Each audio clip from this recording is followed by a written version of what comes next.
جی ناظرین السلام علیکم۔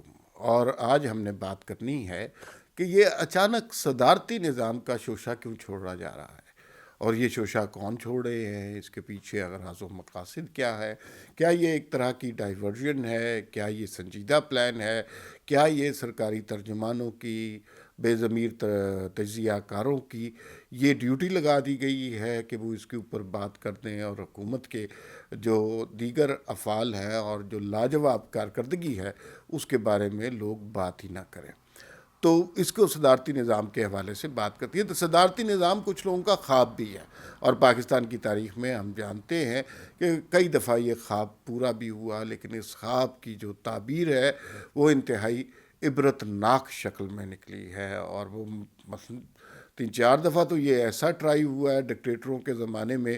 جو صدر ایوب خان تھے جناب، اور وہ پہلا صدر تھا جب امریکہ کو ہم نے اپنے اڈے دے دیے، جب رائٹر گلز بنا دیا، اور جب ملک کی اور بڑی تباہی ہوئی۔ اور آپ کو شاید یہ پتہ نہ ہو کہ ایوب خان نے کہا تھا کہ جو ان کا 10 سالہ صدارتی دور مکمل ہوا اس کے بعد جشن منایا جائے اس دور کی کامیابی کے لیے، اور 1 سال جشن منایا جائے۔ اور وہ اس طرح اس زمانے کے سرکاری میڈیا پر اس طرح جشن منایا گیا کہ آخر میں وہ کیفیت آ گئی کہ جب ایوب خان کے جشن کی بات کرتے تھے تو لوگوں کو اس کے ذکر سے ہی ابکائیاں آنے لگتی تھیں۔ پھر یحییٰ خان صاحب تھے، انہوں نے ملک توڑ دیا اور پھر آگے نکل گئے۔ اور پھر اس کے بعد صدر جناب ضیاء الحق صاحب تھے، جو ہماری تاریخ کے بڑے محبوب صدر ہیں۔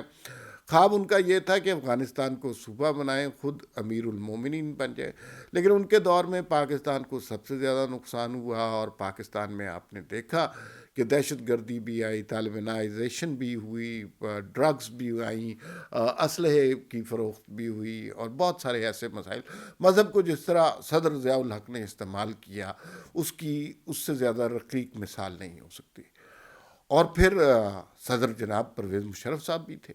پرویز مشرف صاحب بالکل ضیاء الحق کے الٹ نکلے۔ وہ جن کو ٹرین کرتے رہے، یہ ان کو پکڑ کے امریکہ کے حوالے کرتے رہے۔ وہ دور بھی جمہوری حوالے سے، معاشی حوالوں سے ابتر دور تھا۔ تو پھر اتنے خوفناک تجربوں کے بعد یہ اچانک صدارتی نظام کا خیال کیسے آ گیا ہے؟ پہلی بات تو یہ ہے کہ ہمارے آئین کے مطابق صدارتی نظام نہیں آ سکتا۔ ہمارے ہاں ایسی کوئی گنجائش نہیں ہے۔ سارا آئین چینج کر لیں، جو کہ مختلف ڈکٹیٹر کرتے رہے ہیں، تو پھر شاید یہ ممکن ہے، لیکن موجودہ صورتحال میں اس کے امکانات نظر نہیں آتے۔ شوشہ یہ کیوں اٹھایا جاتا ہے؟ اچانک صدارتی نظام پر سرکاری ترجمان بات کیوں کرنے لگ جاتے ہیں؟ میں نے دیکھا ہے کہ یہ پہلی دفعہ نہیں ہوا، اس سے پہلے بھی بہت دفعہ صدارتی نظام کا شور مچ جاتا ہے۔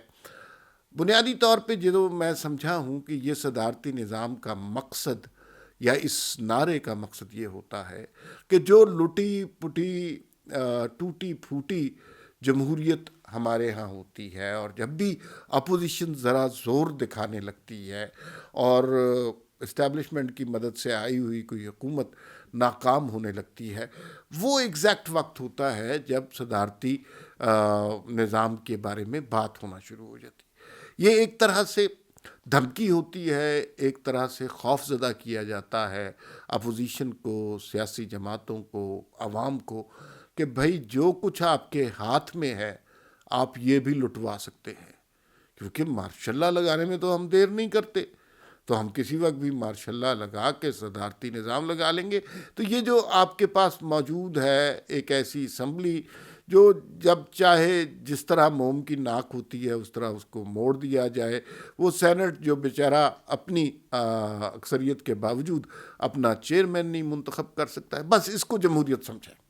اور اگر آپ نے زیادہ شور مچایا، اور اگر آپ نے لوگ شوگ اکٹھے کیے، کوئی بڑے نامانوس قسم کے نعرے لگانے شروع کیے، کوئی جلسے، جلوس، ہڑتال، لانگ مارچ، اس طرح کی کارروائی کرنے کی کوشش کی، تو صدارتی نظام تو موجود ہے بھی۔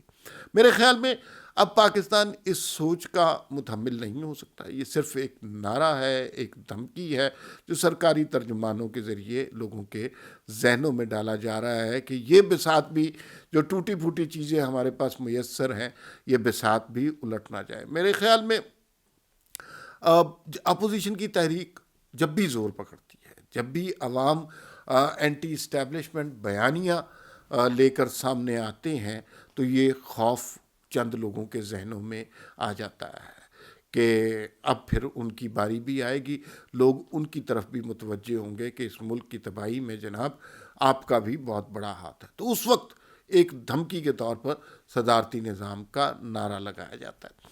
جو لوگ ارباب بست و کشاد ہیں، جو اس ملک کو اصل چلانے والے ہیں، ان کی صدارتی نظام سے کیا مراد ہوتی ہے؟ ان کی صدارتی نظام سے مراد یہ ہوتی ہے کہ ایک آدمی ہوگا، وہ امیر المومنین ہو، خلیفہ ہو، یا پھر وہ صدر پاکستان ہو، سارے ڈیسیژن اس کے پاس ہوں گے۔ وہ اپنی مرضی سے کابینہ چنے گا، وہ اپنی مرضی سے فنڈز کی تفویض کرے گا، وہ جس کو چاہے گا بادشاہ بنا دے گا، جس کو چاہے گا فقیر بنا دے گا، جس کو چاہے گا پھانسی پہ لٹکا دے گا، جس کو چاہے گا بڑے سے بڑے گناہ پر معاف کر دے گا۔ یہ اسی ادارے کے لوگوں کے ذہن کی اختراع ہے، کیونکہ وہاں پر یونٹی آف کمانڈ والا بڑا سلسلہ ہے، اور وہاں پر اسی طرح کا سسٹم فالو ہوتا ہے۔ اب وہ چاہتے ہیں کہ یہ 22 کروڑ عوام بھی اسی سسٹم کے تحت آ جائے۔ 22 کروڑ عوام سوچتے ہوں گے کہ آپ کے ادارے کے بارے میں اتنی خبریں آ رہی ہیں، وہاں پر تو یونٹی آف کمانڈ ہے کوئی نہیں، اور آپ یونٹی آف کمانڈ 22 کروڑ لوگوں پر لگانے کی کوشش کر رہے ہیں۔ تو خدا کے لیے اس طرح کے خواب دیکھنا بند کر دیں۔ دنیا کے 150 سے زیادہ ممالک میں جمہوریت ہے، اور جمہوریت بڑی کامیابی کے ساتھ چل رہی ہے۔ کوئی وہاں پہ جمہوریت کے خلاف نعرے نہیں لگاتا، کوئی کسی کو ضرورت نہیں پڑتی کہ وہ یہ بات کرے کہ ووٹ کو عزت دو، کیونکہ وہاں پہ ووٹ کو عزت دینا بنیادی طور پر ان کے قانون اور آئین کا حصہ ہے۔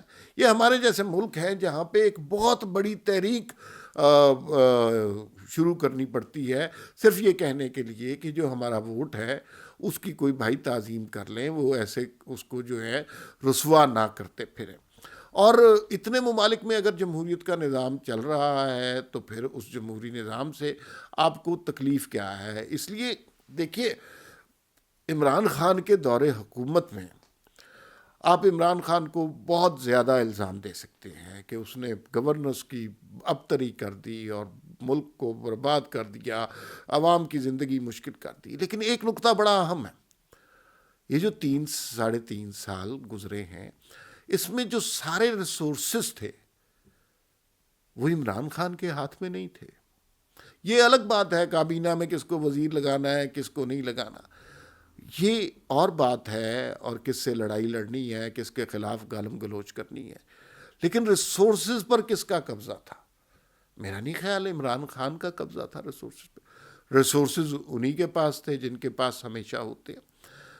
تو سارا جھگڑا ریسورسز کا ہوتا ہے، اکانومی کا ہوتا ہے، اپنے ادارے کے لیے زیادہ سے زیادہ فنڈ اکٹھا کرنا یا زیادہ سے زیادہ چیزوں پر قبضہ کرنا، یہ اسٹیبلشمنٹ کا خواب ہوتا ہے۔